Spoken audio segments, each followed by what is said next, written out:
Hey, what's up everyone? I hope you're all having a wonderful day or night. I hope you will enjoy today's video, so let's just get into it. I think I will make a couple more videos replying to some of your other bits because I feel like I might take a whole 3 minutes for some of these. But I can see, Thomas, hello, that you're trying to be respectful and that there's a little bit of frustration there because you feel like the communication with, men being expected to make the first move, but women saying they don't want to be approached is very confusing for you. So I'll break it down. Obviously, the other women, please leave your comments. You agree that there's a time and a place to approach women, but how are men supposed to know what that time and place is? Women don't exactly carry signs saying don't approach me. No, we don't, but I feel like the majority of us feel this is quite obvious at this point.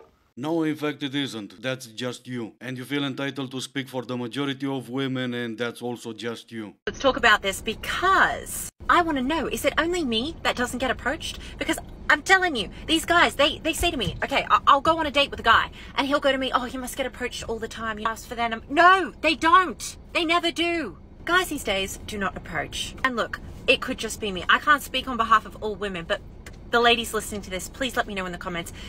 I want to be approached. I definitely want to be approached. I don't know whether these guys are scared, intimidated, nervous. Do they think that they're going to be annoying? Because you're not annoying. All a woman wants is to be desired. Am I wrong?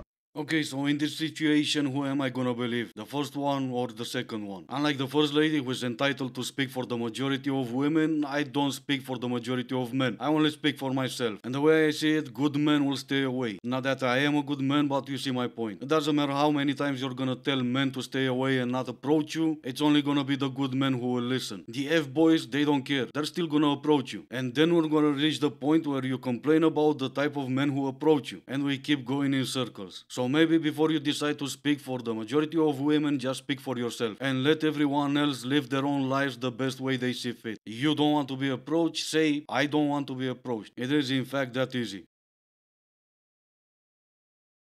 You know that guy I've been talking about, the situationship, the guy from the US?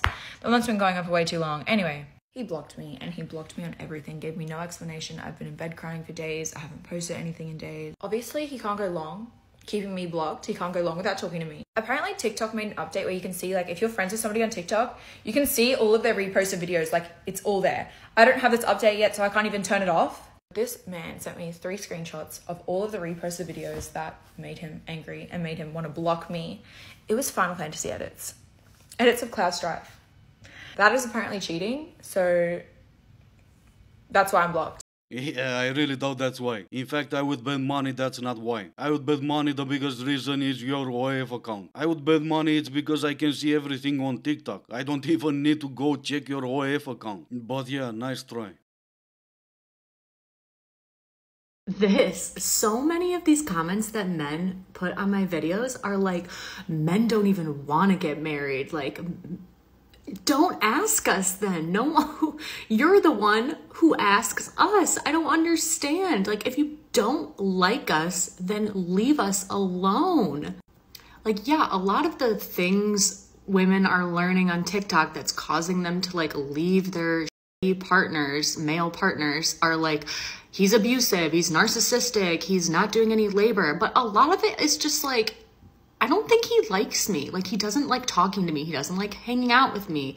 He doesn't take any interest in what I do, what I say, what happens to me. Like, they don't like us a lot of the time. And they can't, like, the cognitive dissonance between, like, they want our bodies, but they don't want anything else to do with us is just, it makes them so angry. Angry at what? You're responding to a different lady complaining about men leaving comments saying they don't want to get married anymore. Where exactly do you get anger from? Only from fitting your narrative, I get it. There can never be a different reason except anger, right? I don't travel by trains. Does that mean I'm angry at trains? I don't own a dog. I'm angry at a chihuahua? I think you're confusing me laughing earlier when you said you're learning so much from TikTok, but it wasn't anger. It was just laughing. And yes, if you learn how to live your life from TikTok, I'm gonna laugh at you. Do you think monogamy is still as important 15 to 20 years into a marriage? No. Sorry, that was like a hard answer, but no. And that's definitely has to do with the way that I was raised. My mom famously once told me, once you're married for like 30 years, Talia, you really just have a brotherly, sisterly kind of love. And I understand that there are exceptions to that. I know that people swear my grandparents are like two little old people and they still are like in love and romantic and do things for each other. I get it. But like mostly when you see somebody every day, when you co-parent, you become more like colleagues after many years and friends than like having butterflies when you see each other. I just don't think that it's a thing after 20 years. Here's an idea. Maybe before you answer a straight no, understand the question first. The question was about monogamy, not butterflies. And last I checked, monogamy still meant having one partner at a time. Or maybe you understood the question, but you think monogamy is not important. Regardless, you probably should never get married. When someone asks how my dating life is going, it got worse, but I feel like it's about to get worse.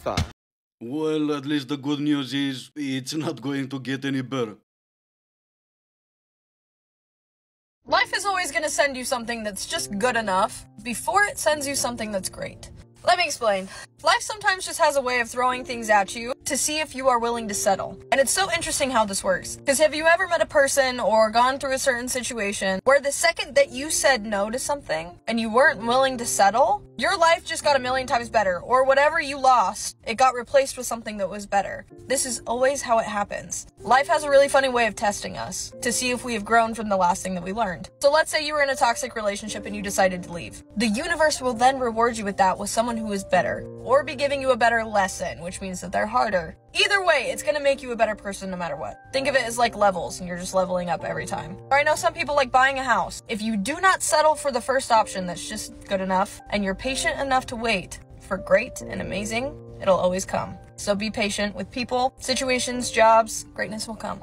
Okay, fair enough, but what if greatness is not for everyone? I get it, everyone thinks they deserve great and the universe will deliver. What if it doesn't? It's been a while since I've seen all of you angels looking for great on TikTok. 2 years now, if I'm not mistaken. And while I will never tell anyone to settle, what if at some point great stood in front of you and you couldn't even see it as good enough? The whole point of universe or whatever giving you lessons is to learn something from those lessons. And sometimes it might happen that it will give you a better lesson just so it will teach you what you've lost. I guess the point I'm trying to make is just sitting around waiting for great to come, it might not work like that.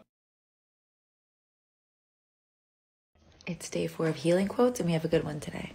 I forgive myself for viewing someone's lack of reciprocation as a challenge to convince them my worth. That one hits. Hits like a butterfly, stings like a tree. Wait, what? That's a healing quote? Where do you get all this stuff? I don't need to forgive myself for nothing. I've never seen someone's lack of reciprocation as a challenge. I've seen it as a sign to walk away, and I've never had to convince anyone of my worth. By some miracle, people saw it. I never needed to post a video trying to convince people I have some. People are still discussing an old version of you because they no longer have access to the person you are today. Access to your life is a privilege. Do not be afraid to cut people off who no longer have the same values as you. Remember this. TikTok is full of wisdom today, as always. I don't need to cut anyone off from my life for no longer having the same value as me. My values never changed. I always had the same values, and every time I went outside, I surrounded myself with people who share the same values. It's only your values that changes every time your mood changes. It's no coincidence that this is finding you. I'm deleting this in 18 hours, and on top of it, it is 444 as I'm recording this. Angels are saying that recently you have made a decision to disconnect from someone in a relationship, in a union that was going to lead to a relationship. You have this person so in their head. They are staying up at night thinking about you, wondering what went wrong. And if that's the case, how about the both of us let them sleep? It was 444 when you posted the video. I'm gonna have to take your word for it, obviously. But you deleting this video in 18 hours, well, it's 2 days later. So now I no longer take your word for it. Maybe next time you and your angels, or was it my angels, because I've seen that video, whatever. You and your angels get your story right. If your relationship fails, Remember, it takes two to make it feel. Blame her and her mother. Be a man. Okay, and this is gonna be it for today. As always, I do hope you enjoyed the video. If you didn't, I still appreciate you for making it this far. Thank you all so much for watching. Stay safe, and I will see you in the next one.